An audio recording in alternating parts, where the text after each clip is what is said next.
저는 북한 문제와 관련해서 정말로 대통령의 생각을 잘 알고 싶습니다. 대통령께서는 평화적으로 해결하고 싶어 하시는데요. 여러 가지 보도를 보면 정말로 그렇게 평화적으로 해결할 수 있을지 저는 걱정이 됩니다. 그런 점에 대해서 대통령님의 생각을 한번 들어보고 싶습니다.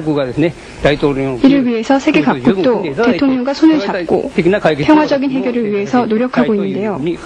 저도 평화적으로 해결해 주시길 바랍니다. 네. 용이 주도한 사람은 모든 불행에 대해서 미리 예측해보고 또 대비해 두는 사람입니다. 그래서 불행한 사태에 대해서 항상 미리 생각하고 준비하고 하자고 계속 말하는 것은 매우 좋은 일입니다만, 그러나 그런 한편으로는 그런 불행한 사태가 발생하지 않도록 우리가 최선의 노력을 다하는 것이 중요합니다. 그래서 저는 불행한 사태가 났을 때 어떻게 대응할 것이냐라는 얘기보다는 항상 불행한 사태가 생기지 않도록 미리 예방하는 쪽으로 노력합니다. 물론 불행에 대한 대비도 하지요. 하는데 북한이 과연 대화로 나올 것 같으냐, 대화의 상대냐라는 데 대해서 많은 사람이 의문을 제기하고 있습니다만, 작년 한 해 동안에 우리 한국 사람들은 1만 2천 명이 북한을 다녀왔습니다. 그들은 모두 대화로서 그 북핵 문제를 해결할 수 있고 또 남북 간 평화와 협력도 가능하다라고 믿는 사람들이 대부분입니다. 얼마 전에 미국의 웰든 하원 의원을 비롯한 6분의 국회의원들이 북한을 다녀왔습니다. 그분들은 역시 한국에 와서 대화에 의한 해결이 가능하다라는 자기들의 확신을 말해주었습니다. 많은 사람들이 북한을 다녀오는데 다녀온 사람들은 대체로 대화에 의해서 남북관계를 해결하는 것이 가능하다라고 그렇게 말하고 있습니다. 언제나 이해관계가 있고 자존심, 국가 간의 자존심이 있고 하기 때문에 쉽게 만나서 악수하고 쉽게 합의할 수 있는 일은 아니겠지만, 그러나 우리가 평화만은 반드시 지켜야 한다, 전쟁은 안 된다는 이 큰 원칙을 가지고 서로 협력해 나가면 결국 그 대화로서 문제를 풀어낼 수 있습니다. 북한이 좀 그 상식적이지 않은 여러 가지 행위들을 하지만, 그러나 그들도 생각이 있을 거라고 생각합니다. 잘 해내겠습니다. 우리 고이즈미 총리 그리고 또 중국의 지도자, 미국의 지도자들과 다 함께 협력해서 이 문제는 반드시 평화적으로 해결해 내겠습니다. 너무 크게 걱정하지 마십시오.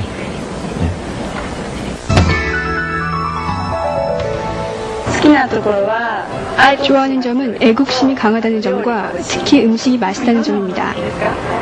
특히 어떤 것을 좋아하시나요? 찌개 등을 좋아합니다. 한국인은 무엇이든 서두릅니다. 먹을 때도, 또 빨리 먹으라든가, 함께 어디를 갈 때도 빨리 오라고 합니다. 뭐든지 빨리 하고 화도 내곤 합니다. 의외로 일본어도 잘 통하고 친숙해지기 쉽습니다. 그럼 다시 한번 오사카를 불러보겠습니다. MBS의 카토씨. 그러면 한국과 일본이 공동으로 대처해야 할 일이 많이 있는데요. 또다시 질문을 해보겠습니다. 질문하실 분? 그러면 이학씨 부탁드립니다. 대통령님, 북한 문제를 해결하기 위해서 한국의 대통령으로서 우리 제1동포에게 기대를 걸고 있는 점이 있으시면 꼭 들려주시기 바랍니다. 또는 어떤 역할을 맡아야 하는지 많이 생각하고 계신 점이 있다면 들려주시길 바랍니다.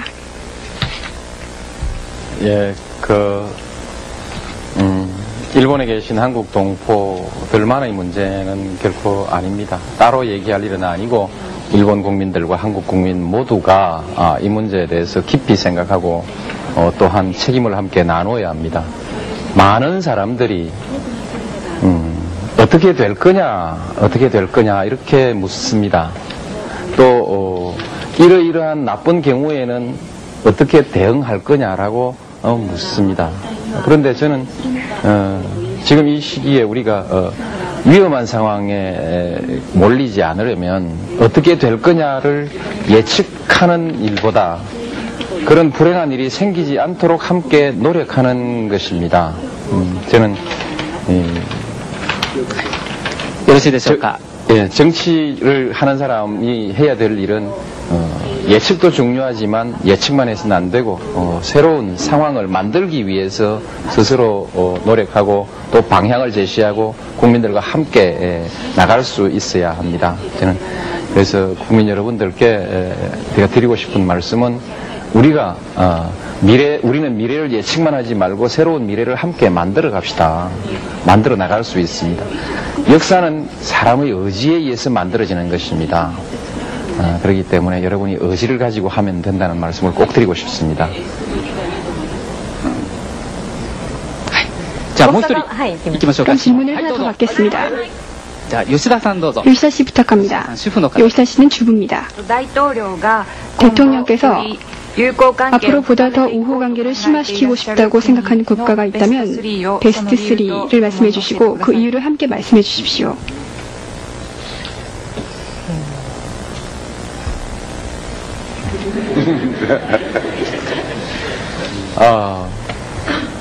일본이 첫 번째인 것 같습니다. 가장 가깝고 또 아시아에서 민주주의와 시장 경제를 해온 경험이 가장 많은 나라입니다.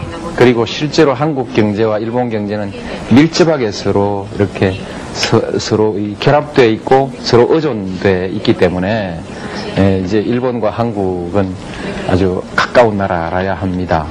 미국, 일본, 중국, 한국, 이제 북한도 들어오고 러시아도 들어오고 이렇게 해서 서로 협력해서 경제도 함께 번영하고 또 나중에 유럽 같은 곳에서는 안보도 집단 안보를 하지 않습니까? 우리도 동북아시아가 함께 서로 안보를 이제 서로 적대하고 경쟁하는 관계가 아니라 서로 의존하는 집단 안보 관계로까지 이렇게 발전하게 됐을 때 우리 일본도 한국도 모두 좀 더 안전하고 좀 더 수준 높은 새로운 시대를 살게 되지 않을까.